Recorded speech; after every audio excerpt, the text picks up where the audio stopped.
What if every time you failed to build a habit, every gym membership abandoned, every morning routine dead by day 5, none of it was a discipline problem? That the people who seem impossibly consistent aren't stronger than you, they just stopped fighting the wrong war. Stay with me because I'm going to show you the exact system that turns discipline from a daily battle into something you can't turn off, even on your worst days. There's a story most people tell themselves: I'm just not disciplined enough. I'll start over on Monday. Over 80% of people abandon their goals within the first 2 weeks, not because they're lazy, because no one taught them how the brain actually works. Here's the brutal truth. Discipline, gritting your teeth and pushing through, is a myth. Your brain was never designed for long-term goals. It was designed for one thing: immediate survival. Every time you've blamed yourself for lacking willpower, you were fighting millions of years of biology with a handful of motivational phrases, and biology wins every single time. Not because you're broken, because you are using the wrong tool.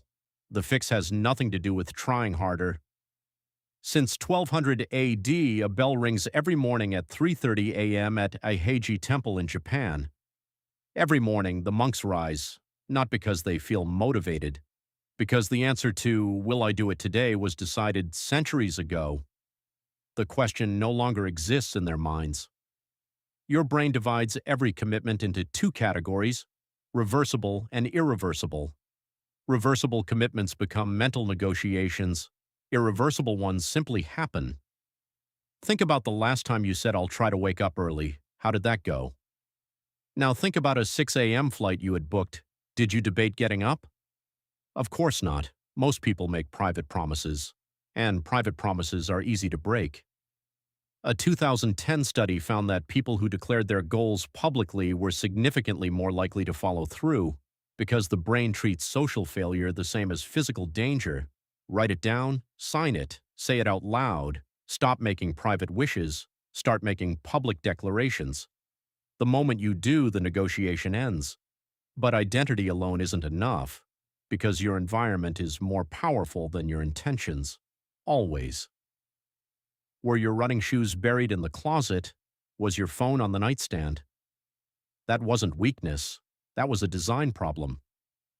A Cornell study found that simply repositioning food in a cafeteria changed consumption patterns significantly.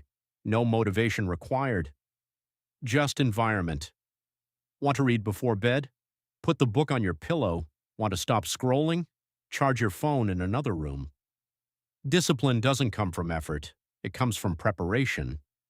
It takes an average of 66 days, not 21, for a behavior to become automatic. But you can accelerate this with habit stacking. Attach new behaviors to existing triggers your brain already trusts. After I pour my morning coffee, I write one sentence. After I brush my teeth, I do 5 push-ups. The old habit becomes the cue. The new behavior rides in on its momentum. Start embarrassingly small. 2 minutes, 1 page, 5 reps. The brain's biggest resistance is to starting. Once you're in motion, inertia carries you forward. But here's the warning. This is where almost everyone falls apart. Life will test you. Your alarm won't go off. You'll get sick. You'll travel. Most people fail not because they lack discipline, but because they never pre-decided what to do when things went wrong. Fix that now. If I'm traveling, 10 push-ups in the hotel room. If I'm sick, 1 minute of breathing. Systems exist for imperfect days, and imperfect days are most days.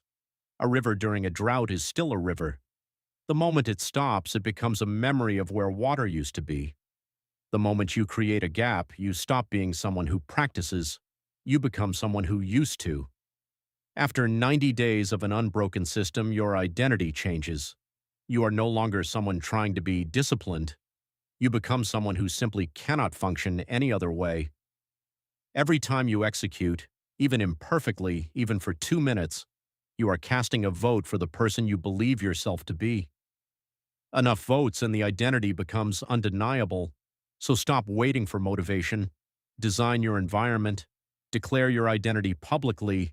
Stack your habits. Pre-solve your obstacles. Show up every day in the same way at the same time until the practice no longer needs your decision to survive. That is not discipline the way you were taught. That is identity. That is system. That is gyoji. Normal gets normal results.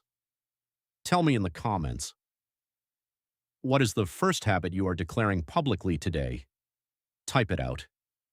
Because that single act is already your first vote. If this changed how you think about discipline, subscribe and hit the bell.